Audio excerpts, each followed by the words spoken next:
Mga kapatid, ating mga kausapin si Ma'am Juliet De Jesus, ang spokesperson po ng Mega Manila Consortium.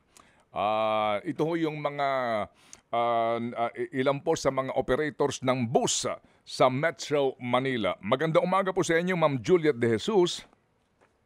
Magandang umaga po, Sir Ted. Opo, good morning.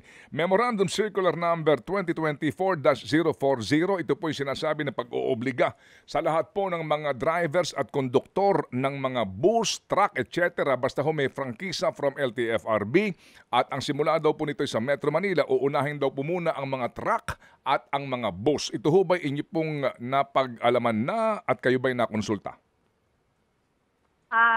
Opo, napag-alaman na po namin yan at nabasa na rin po namin yung kanilang memorandum. Okay.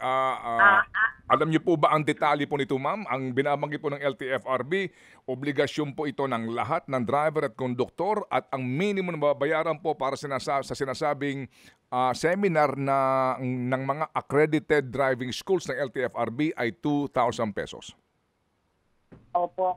Diyan lang po kami medyo nagre-react kasi medyo malaki po kasi yung 2,000. O sige po. So ano po ang kaisipan po at damdamin dito ng inyo pong sektor, ma'am? Maganda po sa ang hangarin ng LTFRB about yung training seminar na yan para sa driver at saka konduktor. Pero ngayon po kasi ang nararamdaman po namin, may shortage po kasi kami ng mga driver. Wala na po kami halos driver dahil na punta na po sa iba-ibang mode like motorcycle taxi.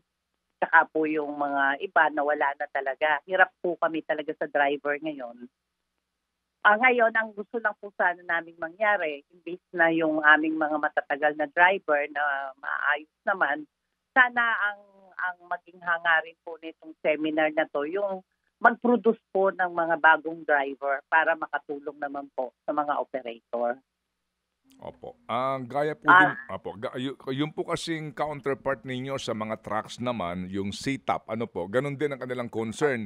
Napakahirap nga makakuha ng kanilang mga professional drivers. Sige po. So, ma'am, dito pong itong sinasabi nyo na alam po ninyo ang memorandum, nakita po ninyo, were you properly consulted?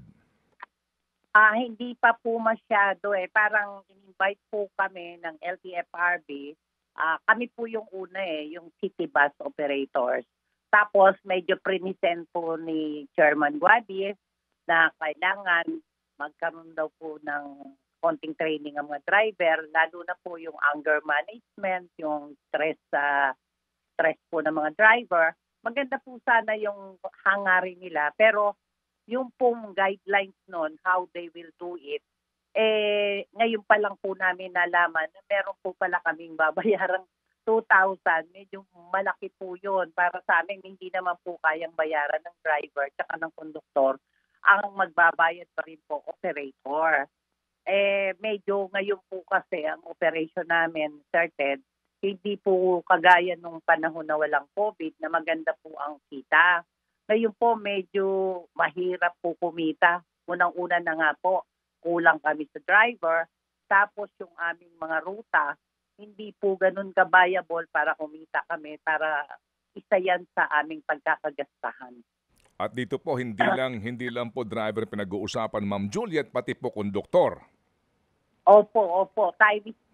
Bali po sa isang bus, times 4 po yan. 2 konduktor, 2 driver kasi reliever sila. Kaya sa isang unit po, 4 na tao po na babayaran namin. Kung nag-ooperate ka ng 10, 40 po yun. Oo, times 2,000. Opo, times 2. At saka, ang tanong po namin, kasi wala pa po yung guidelines Parang inintroduce sa amin yan. Kasi nagkaroon na po kasi ng mga training dyan sa LTFRB saka dyan sa LTO noong mga panahon na halimbawa may drivers academy silang ginawa.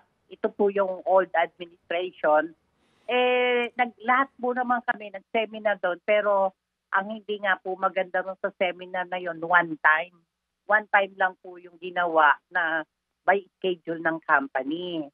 Kaya medyo siyempre hindi maa-absorb ng mga driver at konduktor yung yung parang one day seminar. Kaya ito po yata yung naisip nila. Pero dapat po bigyan kami ng explanation bakit po kasama yung Drivers Academy, kung sino man po yung eskwela na yan ng drivers na eskwela, kung ano po ang magiging schedule ng mga driver. Kasi kung magpapaseminar ka ng driver ngayon, wala na po kaming driver.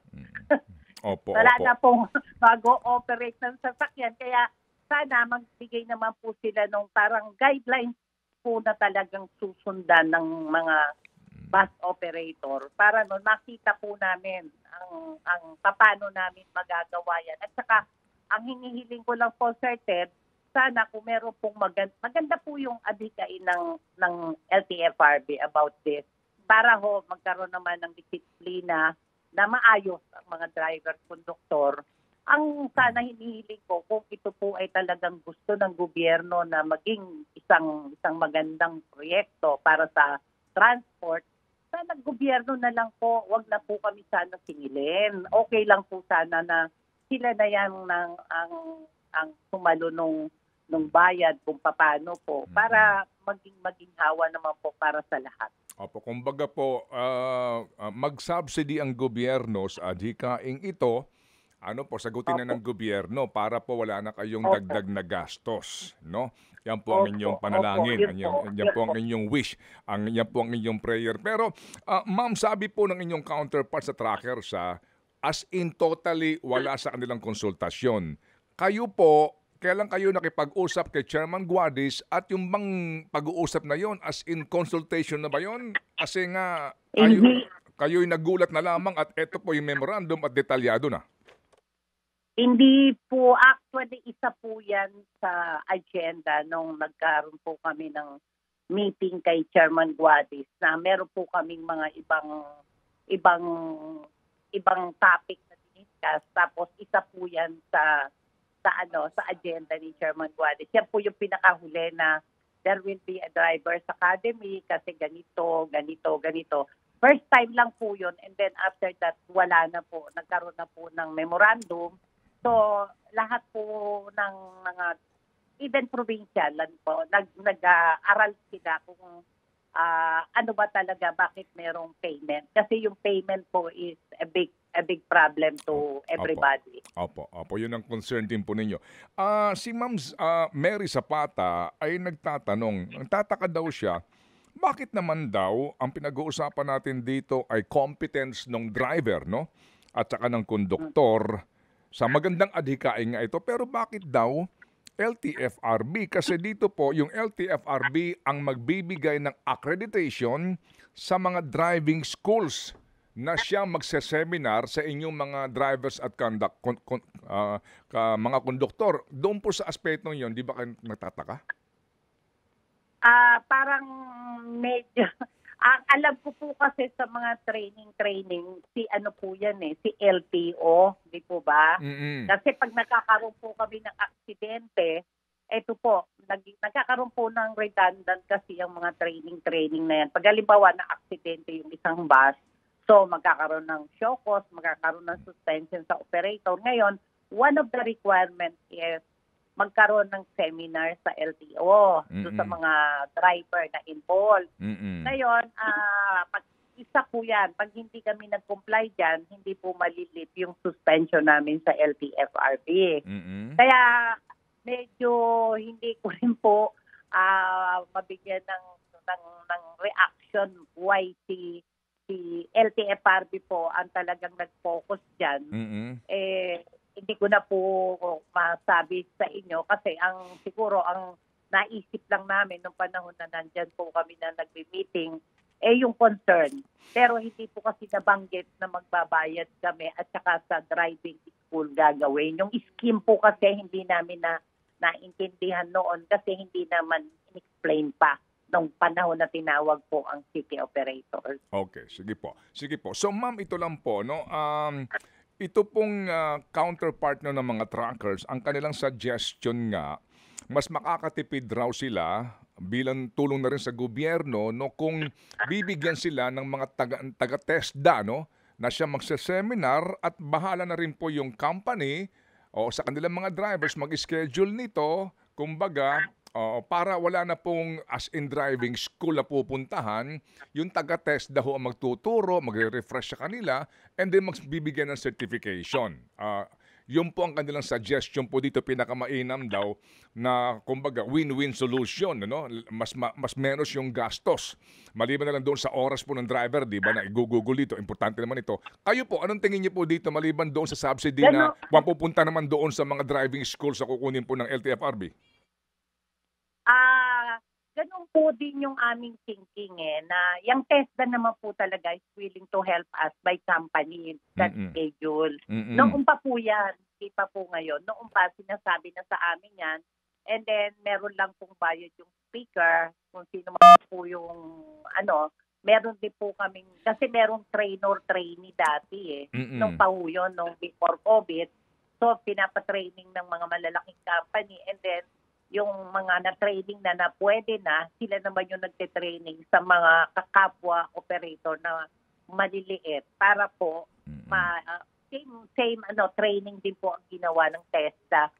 Sana ganun na lang po sana. Yung TESDA is malaking malaking katitiran at saka maayos talaga po naman kailangan namin sa ang TESDA training. Opo, sige po. Ma'am, ano po ngayon ang inyong balak gawin? Kasi lumalabas po dito, no, kung ito po'y naipa-publish na, pinirmahan po ito, ito ho yung eksaktong petsa, no, November 8, supposed to be effective na po ito, no? Pero yung nga ang kanila daw pong sisimulan ay Metro Manila na mga trucks, na mga truck drivers at mga bus, no? And then susunod daw po dito, jeepney, TNVS, taxi, etc.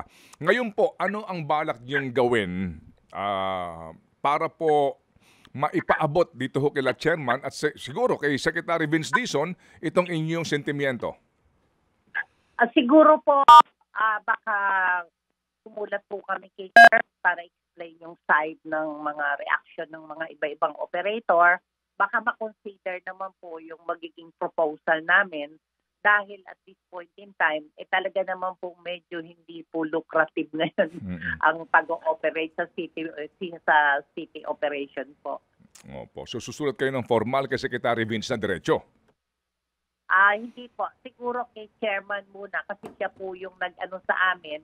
Siya po yung nagsabi sa amin yan para wala naman pong masabi si chairman. Opo. Pero pwede naman po namin bigyan ng copy for kasi bagong secretary si Secretary Vince Dizon for his info.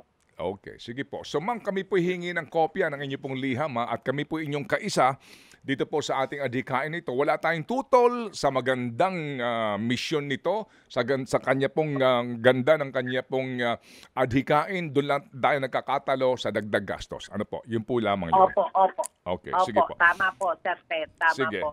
Maraming salamat po sa oras na binigay niyo sa akin to explain yung side naman po namin. Yes, ma'am. And salamat din po sa inyo pong tiwala po sa aming programa. Tayo po mag-aantabay sa kopya po namin nitong inyong liham kay Chairman Guady. Salamat po, ma'am. Okay, salamat din po. Mabuhay. Thank you.